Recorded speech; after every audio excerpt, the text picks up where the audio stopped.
atau satu rotasi di sini tujuannya adalah untuk mengunci.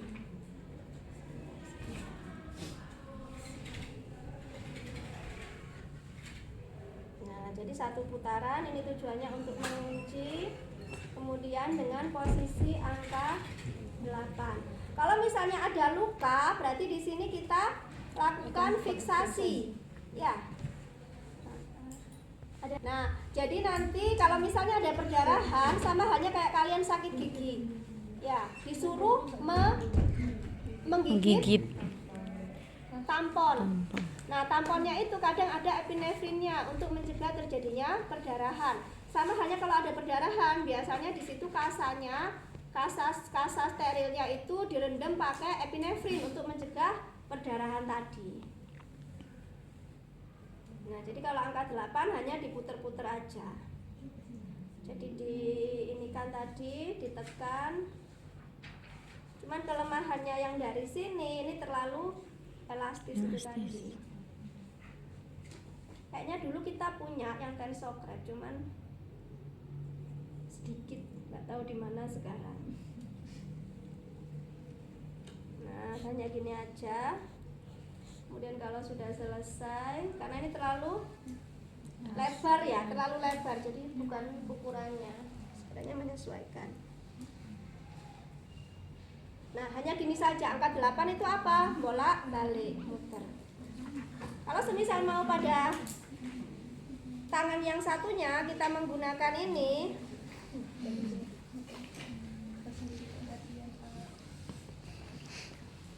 Nah, kalau misalnya menggunakan yang ini, ya hanya angka 8 ya seperti biasa. Kurang panjang ya. Kurang panjang ya, Mas.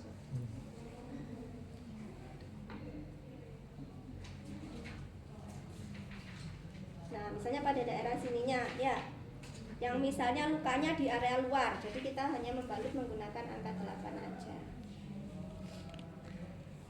Nah, ini dibebat, yang pasti agak longgar. bebatannya, bendolan kasanya agak tebal, ya. Nah, kalau menggunakan mitela, kayaknya yang sebelumnya mitelanya itu lebih panjang, sirkuler untuk mengunci.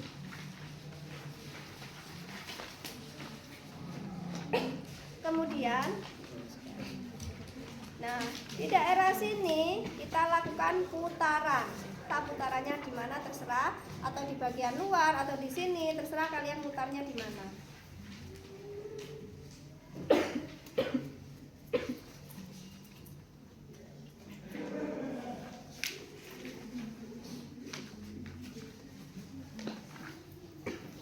Karena apa? Kenapa kok pucuk rebung? Kalau posisinya di sini dari kecil ke besar, kenapa kok nggak bisa sirkuler? Kan rebungnya di daerah dalam. Kalau misalnya di daerah luar boleh nggak, Bu? Boleh, ya. Karena posisi saya kan dari atas. Kalau misalnya posisinya tiduran, pasiennya tadi tiduran, kan otomatis pucuk rebungnya di daerah Di sini. atas. Ya, sama halnya kayak di kaki misalnya, kan otomatis yang di pucuk rebung daerah luar. Karena tadi saya membebatnya pas posisinya kan ke sini, jadi pucuk rebungnya ada di atas. Oke ya, Ya. itu pucuk rebung. Jadi kalau gerak tulangnya dari kecil, jangan menggunakan gerakan sirkuler. Jangan lupa dikaji, Pak, gimana rasanya? Bisa digerakkan? Nah, takutnya terlalu seken, karena ini terlalu elastis. Tadi kalau saya terlalu ketat, nah bisa jadi dia akralnya dingin, akhirnya nggak lancar sirkulasinya ya. Jadi dikaji juga CRT-nya, apakah lebih dari 2 detik ya, atau kurang dari 2 detik. Nah, itu dikaji. Ini gerakan apa, pucuk rebung. Setelah pucuk rebung apa lagi? Recurrent.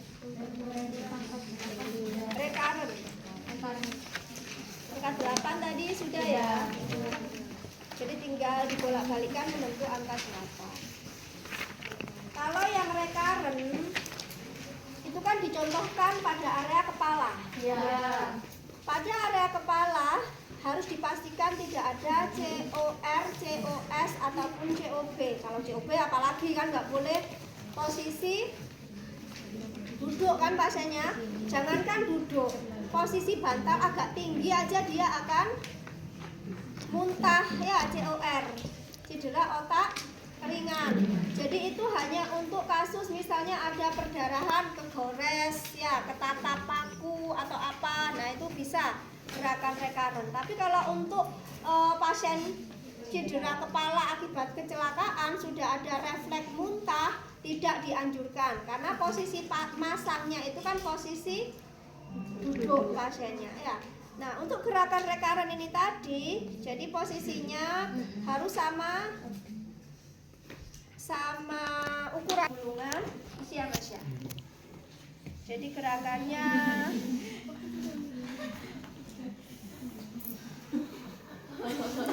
tutup mata? Enggak. Nah dari sini kemudian baru diputer.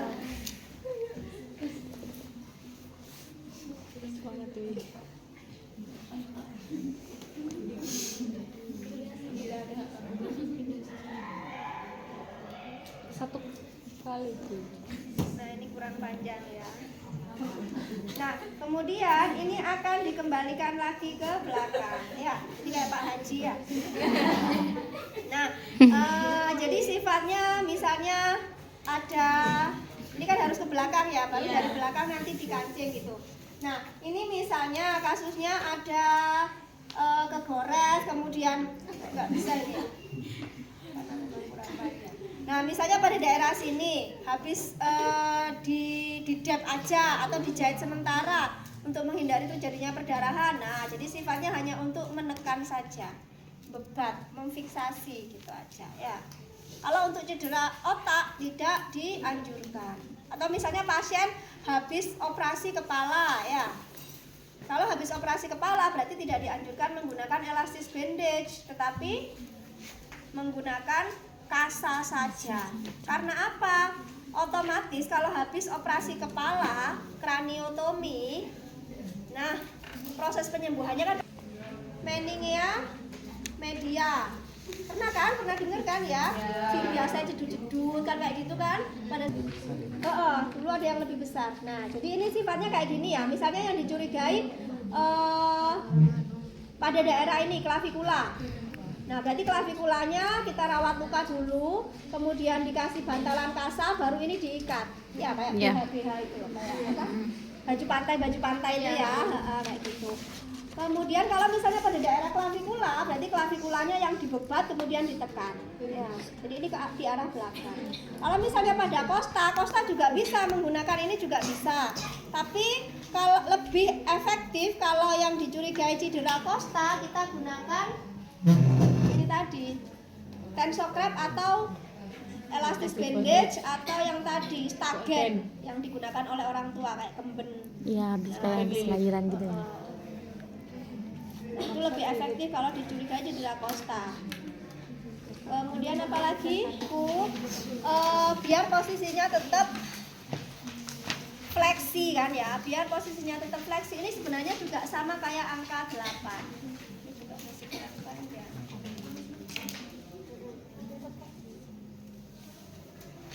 Nah, ini seharusnya masih muter lagi satu kali. Karena nggak nyampe, langsung saya ikat aja.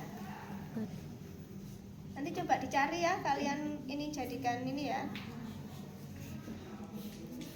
Nah, jadi kalau menggunakan angka 8, ini kan kurang kencang, akhirnya masih bisa bergerak. Kalau menggunakan yang mitela yang lama, itu akhirnya dia nggak akan bisa bergerak.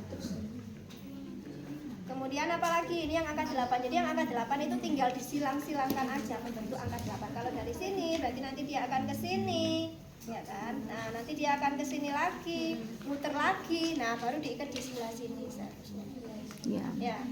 Nah, saya agak ditekuk lagi. Nah, ini seharusnya menyilang lagi. Jadinya dia akan kesulitan untuk bergerak. Ya, oke, itu yang angka 8. Kemudian apa lagi? Gendongan. Bu, kan sudah ada yang one mat itu Bu, mereknya one mat yang sling arm, ya kan? Ya. Ya memang ada, tapi kan kita konsepnya rural, siapa tahu nggak ada apotik ya. Di apotiknya juga nggak punya. Dibawa ke tiak. Dibawa ketiak di sikulnya, Siku. segitiganya. Baru kemudian ini Diikat. tali aja. Oh, lebih simpel. Ya, gini aja. Atau misalnya kalau gini Bu, ya boleh sih, tapi lebih efektif. Lebih enak gini. Ya, tapi dirapikan misalnya. Nah saya kecil ya, jadi masih bisa ya ininya.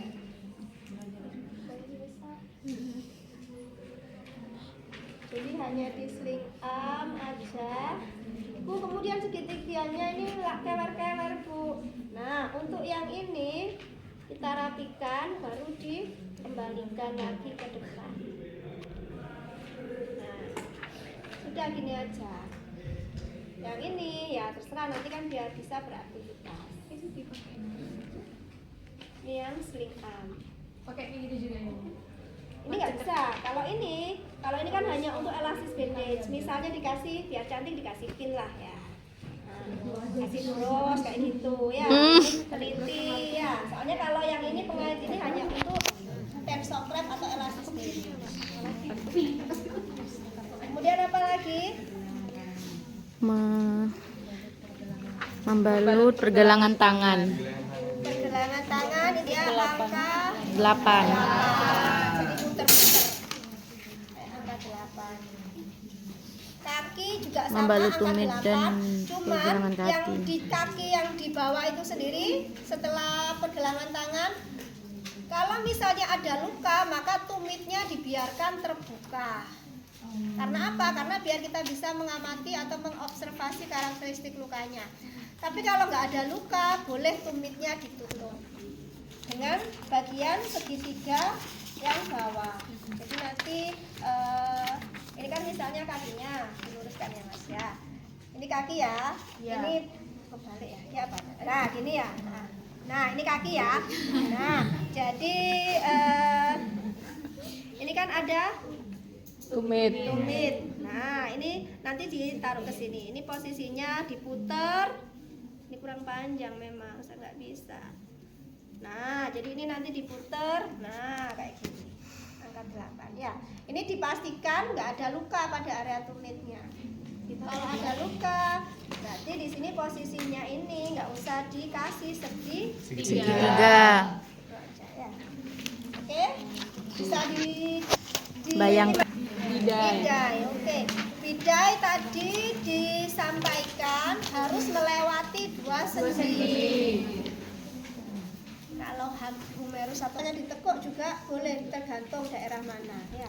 Kalau misalnya ini memang daerah lengan atas, berarti dia posisinya diluruskan. Ya. Maka bidainya bisa digunakan, diluruskan bisa Mas. Nah, ini kan pasti ke sini kan, di ketiak. Nah, posisi tangannya, nah kayak gini. Ini kurang panjang ya.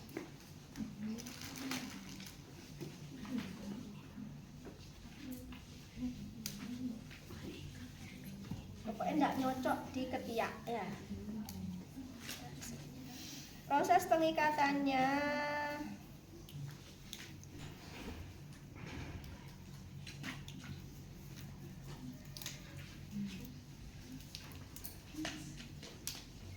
ini soalnya nggak supinasi ya, jadi agak kesulitan.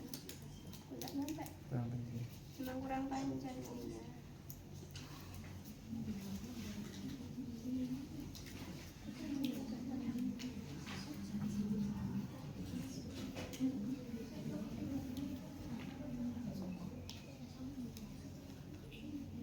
Nah, jadi proses pengikatan lakukan di daerah bagian Ketiak. luar. Luar ketiak. Kalau bisa ya Oh, iya. di samping dari spaleknya. Ya. Talan. Nah daerah sini ya. Kalau misalnya menggunakan papan dikasih bantalan karena ini sudah ada spalek. Jadi sudah empuk dan sudah aman, tidak apa-apa. Tapi kalau misalnya papan, kalau bisa dikasih bantalan.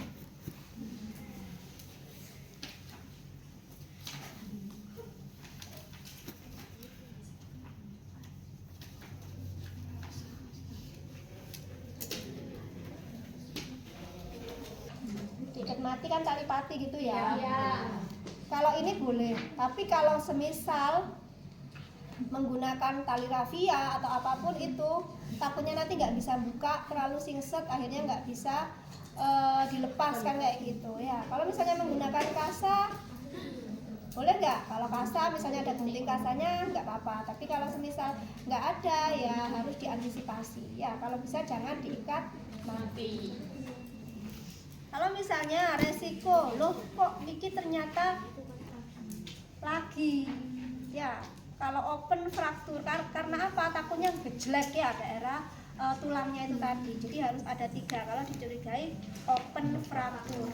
Makanya itu di bagian bawah, di belakang sendiri setelah dicurigai fraktur pelvis itu kan ada papannya 3 kan di bagian femurnya. Nah itu kalau misalnya dicurigai open fraktur, maka tidak hanya kanan, kiri, bawah juga dikasih, hanya 2.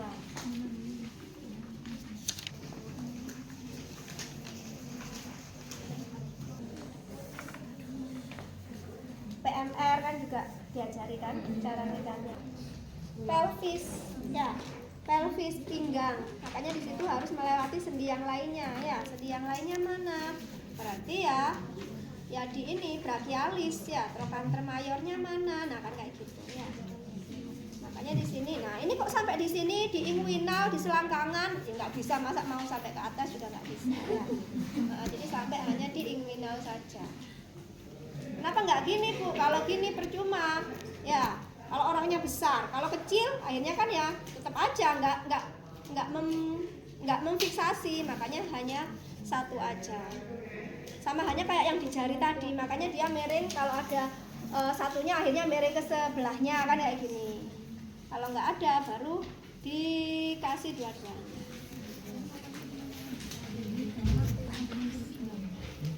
Oke, ada yang ditanyakan?